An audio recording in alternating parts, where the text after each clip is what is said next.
मधुबन के बाबा, मधुबन के बाबा मुरली वाले, आपका क्या कहना, आपका क्या कहना। ओम शांति। आज 18 जनवरी 2023 ब्रह्मा कुमारीज के इतिहास का बहुत ही महत्वपूर्ण दिवस। 18 जनवरी स्मृति दिवस यानी कि याद का दिन दुनिया भर में ब्रह्मा कुमारियों के सभी केंद्रों में सबसे अधिक मनाए जाने वाले अवसरों में से एक है। इसी दिन 1969 में ब्रह्मा बाबा ने अपना साकार शरीर छोड़ा था। दादा लेखराज एक साधारण और फिर भी एक असामान्य व्यक्ति थे। एक सफल स्वनिर्मित व्यवसायी, एक पारिवारिक व्यक्ति और अपने समुदाय का एक स्तंभ। उनके कई मित्र स्नेह के प्रतीक के रूप में उन्हें दादा या बड़ा भाई कहते थे। अपने शरीर में भगवान के अवतरण के बाद उन्हें एक अलग नाम दिया गया जो उनकी नई भूमिका के अनुरूप था। प्रजापिता ब्रह्मा मानवता के पिता, उनको ब्रह्मा बाबा के नाम से याद किया जाता है। ब्रह्मा बाबा की विशिष्टता न केवल उच्चतम गुण रखने में थी, बल्कि उनके संपर्क में आने वाली आत्माओं में उन्हीं गुणों को लाने की क्षमता में भी थी। ब्रह्मा बाबा एक ऐसे व्यक्ति हैं जिन्होंने साबित कर दिया कि संपूर्ण बनना संभव है, मन और भावनाओं पर काबू पाना संभव है, एक पूर्ण भाग्य बनाना संभव है। स्मृति दिवस उनके द्वारा प्राप्त इस पूर्णता और उनके अद्वितीय गुणों को याद करने का अवसर है। तो बाबा को आज दिल से याद करते हैं, दिल से धन्यवाद करते हैं कि हम सबको ज्ञान मार्ग पर लाने के निमित्त बने, परमपिता परमात्मा का हमसे संबंध जोड़ने के निमित्त बने, हमारे जीवन को परिवर्तित करने के निमित्त बने। तो आज के श्रद्धांजलि दिवस में बाबा को दिल से श्रद्धा सुमन अर्पित करते हैं और उनके जीवन में विश्व कल्याण की जो भावना थी, वो भावना हम भी अपने दिलों में जागृत रखें और स्व परिवर्तन से विश्व परिवर्तन की ओर चलते जाए, चलते जाए, चलते जाए। तो बहुत ही प्रेम और एकाग्रता से आज की मुरली सुनेंगे। आज बाप दादा के मधुर वचन। बाबा ने प्रश्न पूछा कि भविष्य के लिए बच्चों ने बाप से कौन सा सौदा किया है, उस सौदे से संगम पर कौन सा फायदा है। और उत्तर में बाबा कहते हैं, देह सहित जो कुछ भी कखपन है वह सब कुछ बाप को अर्पण करके बाबा को कहते हो कि बाबा हम आपसे फिर वहां यानी कि भविष्य में सब कुछ लेंगे। यह है सबसे अच्छा सौदा। इससे तुम्हारा बाबा की तिजोरी में सब कुछ सेफ हो जाता है और अपार खुशी रहती है कि अभी यहाँ हम थोड़ा समय है और फिर अपनी राजधानी में होंगे। तुमको कोई पूछे तो बोलो, वाह हम तो बेहद के बाप से बेहद सुख का वर्षा ले रहे हैं, अभी हम एवर हेल्दी एवर वेल्दी बनते हैं। ओम शांति। रूहानी बाप रूहानी बच्चों को समझाते हैं कि मीठे बच्चे, जब यहाँ आकर बैठते हो तो आत्म अभिमानी हो, बाप की याद में बैठो। यह अटेंशन तुम्हारे लिए फॉर एवर है। जब तक जीते हो बाप को याद करते रहो। याद नहीं करेंगे तो जन्म जन्मांतर के पाप भी नहीं कटेंगे। रचयिता और रचना के आदि मध्य अंत का सारा सुदर्शन चक्र तुम्हारी बुद्धि में फिरना चाहिए। तुम लाइट हाउस हो ना, एक आंख में है शांति धाम और दूसरी आंख में है सुख धाम। उठते बैठते चलते फिरते अपने को लाइट हाउस समझो। अपने को लाइट हाउस समझने से अपना भी कल्याण करते हो और दूसरों का भी कल्याण करते हो। बाबा भिन्न भिन्न युग जब कोई रास्ते में मिले तो उनको बताना है कि यह दुख धाम है, शांति धाम, सुख धाम चलना चाहते हो, इशारा देना है। लाइट हाउस भी इशारा देते हैं ना, रास्ता दिखाते हैं। तुमको भी सुख धाम शांति धाम का रास्ता बताना है। दिन रात यही धुन होनी चाहिए। योग की ताकत से तुम किसी को थोड़ा भी समझाएंगे ना तो उनको तीर लग जाएगा। और जिनको तीर लगता है तो एकदम घायल हो जाते हैं। पहले घायल होते हैं फिर बाबा के बनते हैं। बाबा को प्यार से तुम बच्चे याद करते हो तो बाप को भी कशिश होती है। कई तो बिल्कुल याद ही नहीं करते हैं तो बाबा को तरस पड़ता है। फिर भी कहते हैं कि मीठे बच्चे, उन्नति को पाते रहो, पुरुषार्थ कर आगे नंबर में जाओ। पतित पावन सदगति दाता एक ही बाप है, उस एक बाप को ही याद करना है। सिर्फ बाप को नहीं, साथ साथ स्वीट होम को भी याद करना है। और सिर्फ स्वीट होम को भी नहीं, मलकियत भी चाहिए, इसलिए स्वर्ग धाम को भी याद करना है।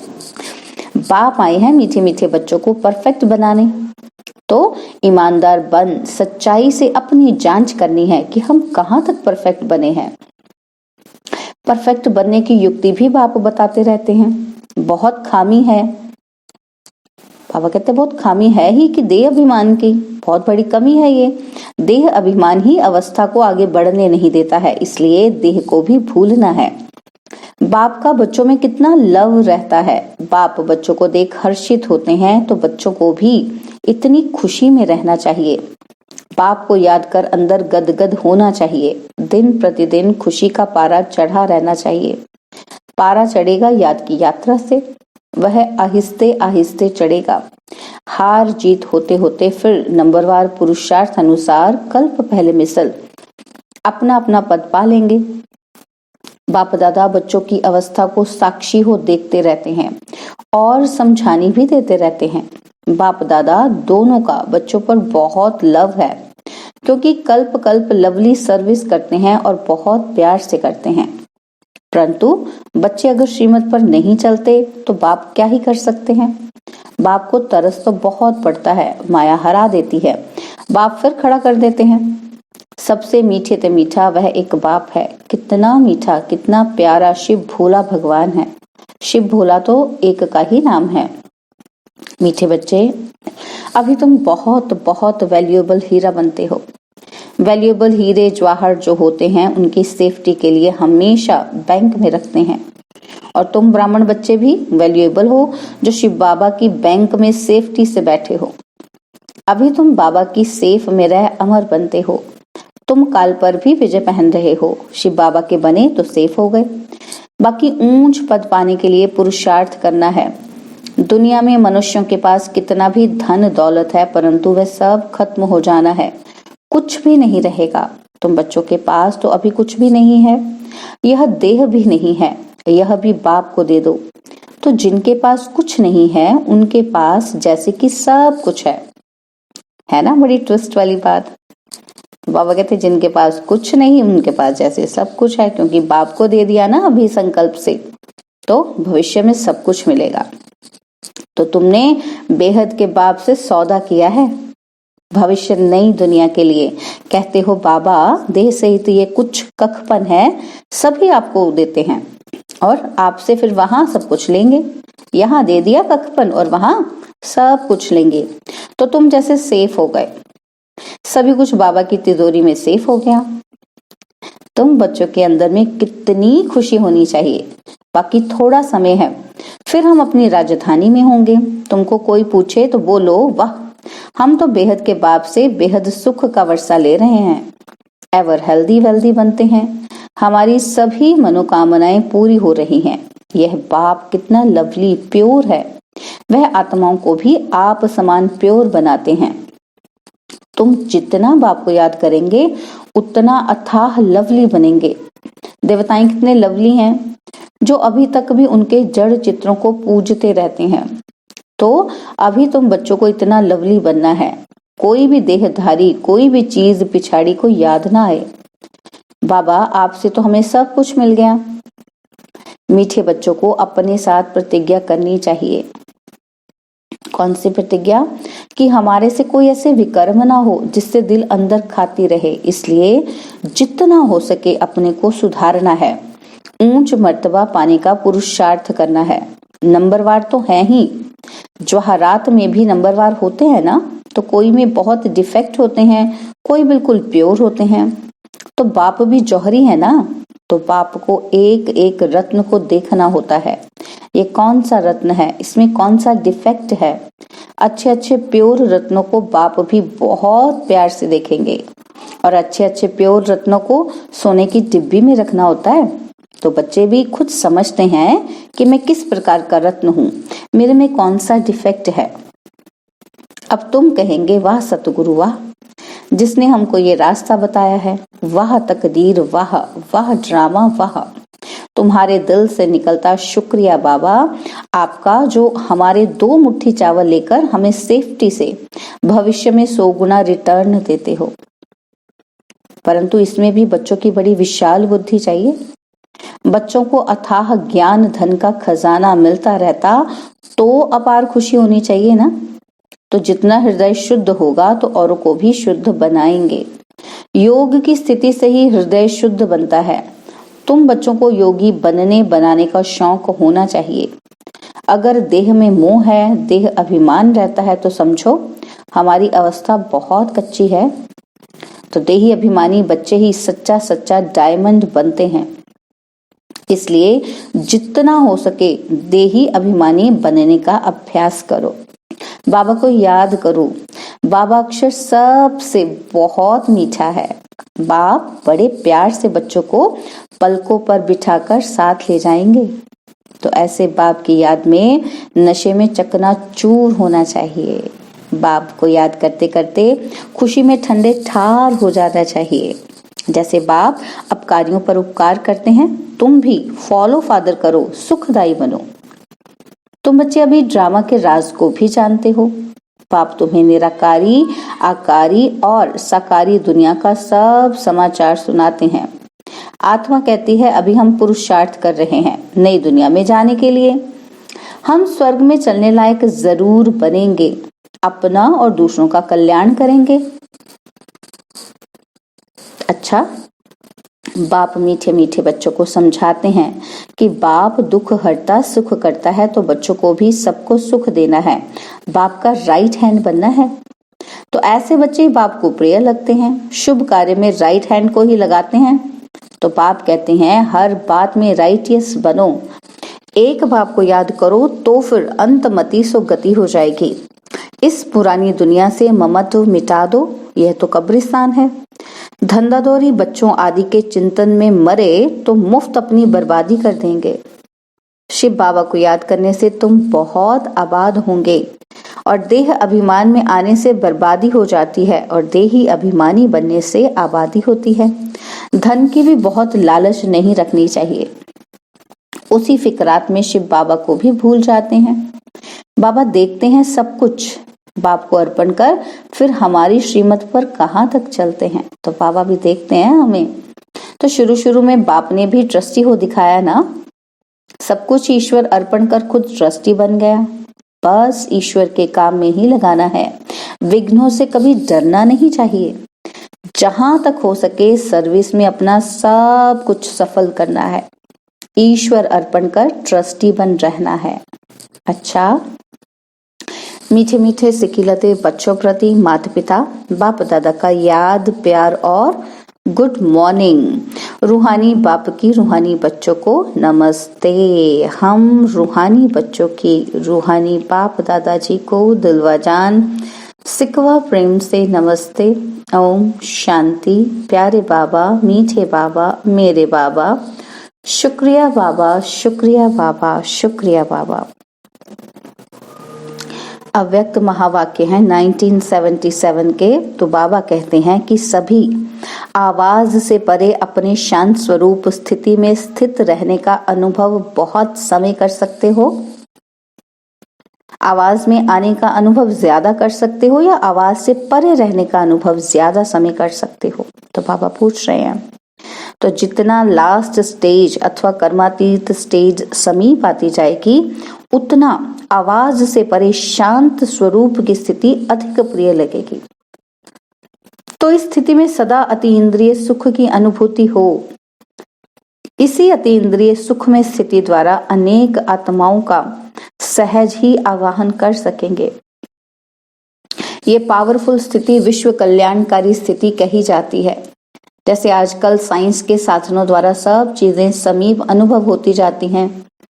दूर की आवाज टेलीफोन के साधन द्वारा समीप सुनने में आती है और टीवी द्वारा दूर का दृश्य समीप दिखाई देता है। ऐसे ही साइलेंस की स्टेज द्वारा कितना भी दूर रहती हुई आत्मा को संदेश पहुंचा सकते हो। वो ऐसे अनुभव करेंगे जैसे साकार में सम्मुख किसी ने संदेश दिया। दूर बैठे हुए भी आप श्रेष्ठ आत्माओं के दर्शन और प्रभु के चरित्रों के दृश्य ऐसे अनुभव करेंगे जैसे कि सम्मुख देख रहे हैं। संकल्प के द्वारा दिखाई देगा, अर्थात आवाज से परे संकल्प की सिद्धि का पाठ बजाएंगे। तो देखो बाबा ने कितना पावरफुल स्थिति हमें बताई है कि हमारी कैसी होगी कि हम आवाज से परे संकल्प की, जैसा संकल्प करेंगे वैसी सिद्धि हो जाएगी, वो पाठ भी आएगा। लेकिन इस सिद्धि की विधि क्या है? ज्यादा से ज्यादा अपने शांत स्वरूप में स्थित होना है। इसलिए कहा जाता है साइलेंस इज गोल्ड। इसे ही गोल्डन एज स्टेज कहा जाता है। इस स्टेज पर स्थित रहने से कम खर्च बाला नशीन बनेंगे। समय रूपी खजाना, एनर्जी का खजाना और स्थूल खजाना सब में कम खर्च बाला नशीन हो जाएंगे। इसके लिए एक शब्द याद रखो, वह कौन सा? बैलेंस। हर कर्म में, हर संकल्प और बोल, संबंध व संपर्क में बैलेंस हो। तो बोल, कर्म, संकल्प, संबंध व संपर्क साधारण की बजाय अलौकिक दिखाई देगा, अर्थात चमत्कारी दिखाई देगा। हर एक के मुख से, मन से यही आवाज निकलेगा। क्या आवाज निकलेगा? कि ये तो चमत्कार है। समय के प्रमाण स्वयं के पुरुषार्थ की स्पीड और विश्व सेवा की स्पीड तीव्र गति की चाहिए, तब विश्व कल्याणकारी बन सकेंगे।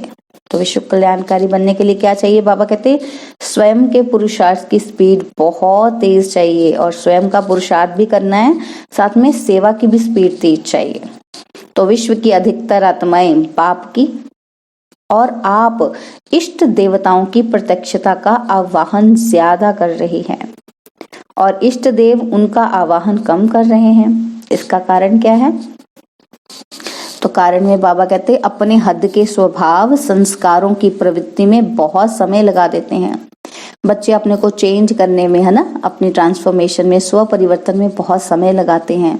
तो जैसे अज्ञानी आत्माओं को ज्ञान सुनने की फुर्सत नहीं, वैसे बहुत से ब्राह्मणों को भी इस पावरफुल स्टेज पर स्थित होने की फुर्सत नहीं मिलती। इसलिए अभी ज्वाला रूप बनने की आवश्यकता है।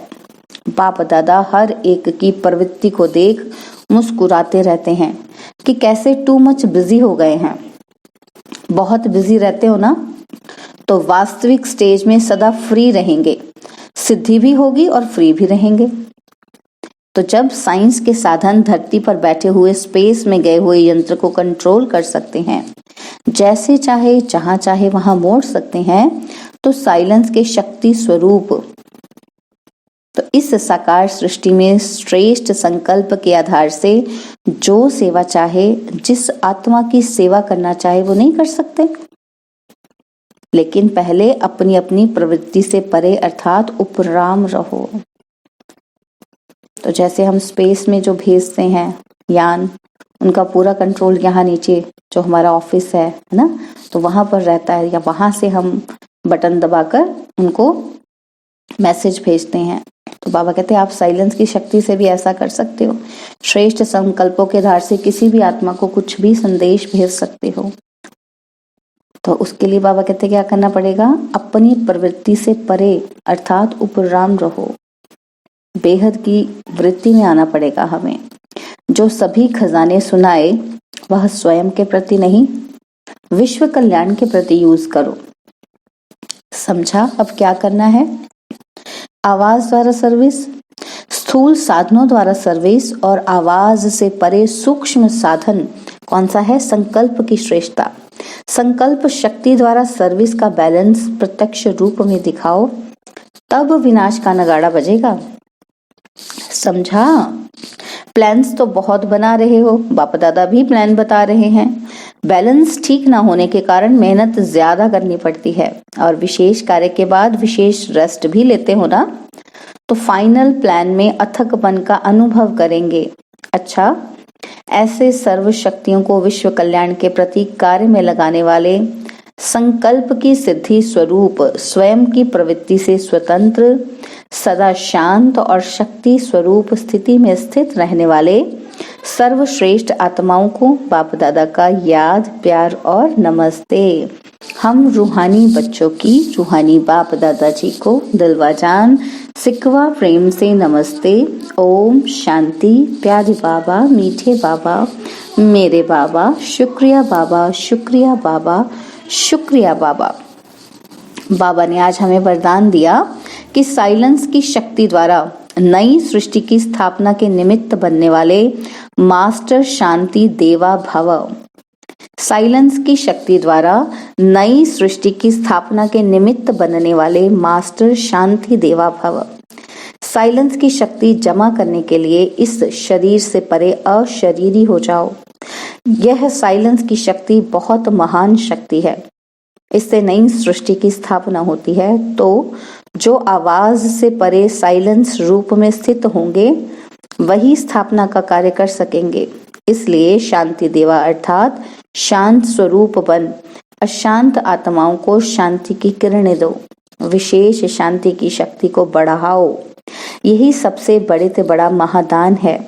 यही सबसे प्रिय और शक्तिशाली वस्तु है।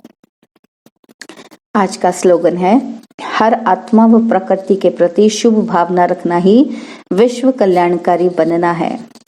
हर आत्मा व प्रकृति के प्रति शुभ भावना रखना ही विश्व कल्याणकारी बनना है। ओम शांति। और अब यह एक बहुत अच्छी वीडियो भी जरूर देखें।